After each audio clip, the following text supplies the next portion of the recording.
El siguiente relato se llama Los secretos. En los confines de la enigmática base militar Área 51, un humilde conserje llamado David se encontraba destinado a vivir sucesos inesperados. Por un error en la base de datos de una empresa de limpieza gubernamental, fue catalogado como un conserje especialista en instituciones gubernamentales de alto rango, lo que le otorgó acceso a uno de los sectores más misteriosos de la base, el sector OR-17. En su primer día de trabajo, una camioneta del gobierno se estacionó frente a David. Dos hombres vestidos de traje le solicitaron su identificación, y sin mayor explicación, lo condujeron hacia la camioneta, cubriendo su rostro. Pasadas varias horas, le quitaron el saco que lo ocultaba y lo llevaron a un lugar desconocido dentro del sector OR-17. Allí, le mostraron su lugar de trabajo y le asignaron tareas específicas. También le informaron que debía permanecer recluido en una habitación durante los siguientes 15 días y que tenía prohibido ingresar a otros sectores, así como a una habitación en particular llamada en la área número 5. A medida que los días transcurrían, David se enteraba, a través de sus compañeros de trabajo, de la existencia de seres extraterrestres y su sorprendente semejanza con los humanos. Estos seres humanoides tenían piel gris, ojos grandes y oscuros, carecían de cabello y eran de baja estatura. Uno de sus compañeros le preguntó acerca de su primer encuentro con alguno de ellos, y David optó por mentir, inventando una conversación casual. Con el paso del tiempo, las conversaciones con sus compañeros revelaron que los alienígenas habían estado viviendo en nuestro planeta durante décadas, lo que podría explicar los numerosos avistamientos y los avances tecnológicos rápidos en los últimos años. Sin embargo, la forma en que habían llegado a nuestro mundo seguía siendo un misterio. Uno de los compañeros especuló que los alienígenas podrían ser de otra dimensión y que estaban aquí para recolectar cuerpos humanos y órganos. A cambio, el gobierno recibía tecnología y conocimiento. David se quedó impactado cuando su compañero mencionó qué teoría se basaba. En una ocasión él la pudo ver en la entrada del área 5 vehículos cargados con restos humanos. La carga de saber la verdad se volvió insoportable para David, quien decidió descubrir la verdad, aunque eso pudiera costarle la vida. Se infiltró en el área 5 a través de los vehículos donde se transportaban los restos humanos. Allí, descubrió una sala con un agujero de gusano y varios de esos seres alienígenas conversando con un general. Escuchó atentamente mientras el general cerraba un trato con los seres, intercambiando partes humanas por el conocimiento para crear inteligencia artificial. David no pudo soportar la repugnancia de lo que escuchaba y trató de escapar, pero el general lo descubrió y le reprendió por su presencia indebida. David, lleno de indignación, cuestionó cómo podía el general vender a su propia gente. El general interrumpió a David con una carcajada y aclaró su confusión. Explicó que no estaba vendiendo a su propia gente, sino a personas de otros países sin documentos y prisioneros del resto del mundo. Además, reveló que los alienígenas no existen, los invitados aquí presentes son seres humanos visitantes de un futuro cercano, en el cual necesitan órganos por la contaminación de las bombas del 2023. El impacto de esta revelación golpeó a David con fuerza. El general, consciente de que David ahora conocía la verdad oculta del mundo, decidió tomar medidas drásticas. Sin mediar palabra, sacó un arma y le disparó a David, acabando con su vida en un instante. Un disparo resonó en el aire y David cayó sin vida al suelo. El general, seguro de haber eliminado cualquier rastro de su existencia, decidió borrar toda evidencia de la presencia del conserje en la base militar.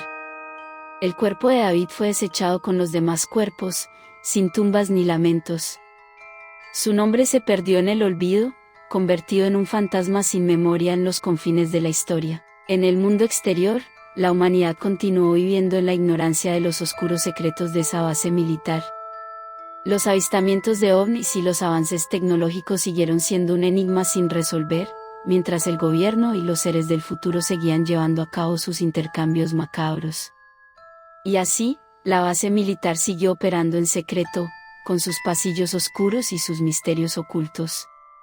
Mientras tanto, la humanidad continuó viviendo en la ilusión de la normalidad, sin darse cuenta de que la verdad que buscaba estaba solo unos pasos de distancia, enterrada en el silencio de los secretos del pasado y del futuro.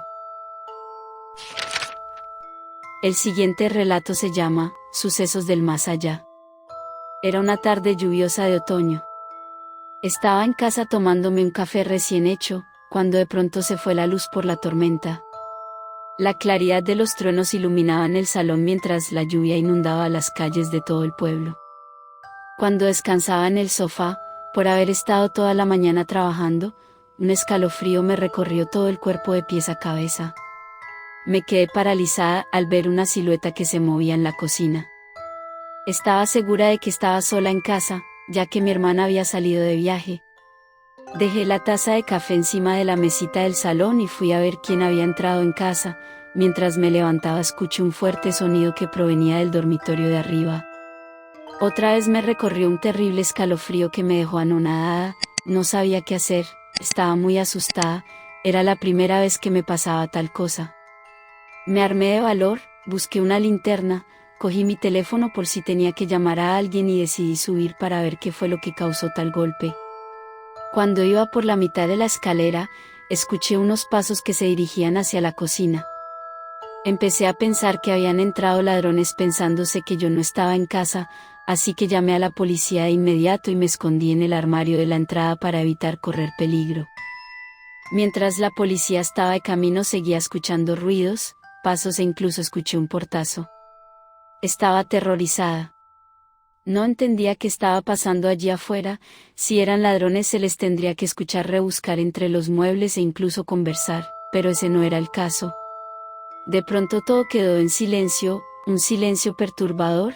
Estaba a punto de salir del armario cuando sonó el timbre, era la policía, salí, y un relámpago iluminó todo el salón.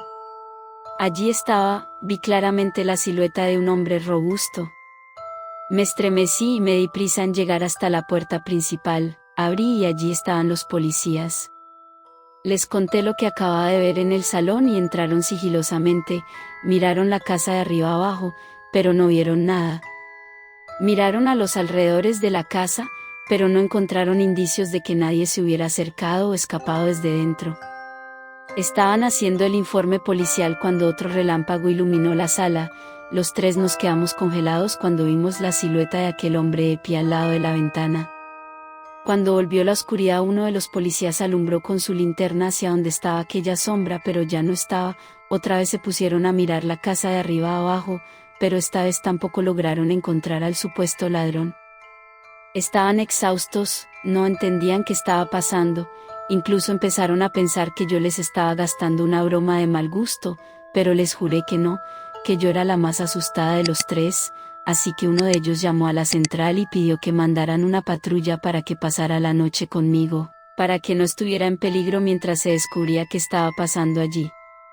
Cuando dio la dirección de mi casa a la central, el otro policía se puso las manos en la cabeza y le dijo que estábamos en la casa donde se cometió un brutal asesinato en los años 50. Yo, al oír aquello, le pedí que me explicara qué había pasado en aquel asesinato. El policía me contó que un día de tormenta, la familia que vivía aquí fue asesinada por un loco que se escapó del sanatorio para enfermos mentales del pueblo vecino.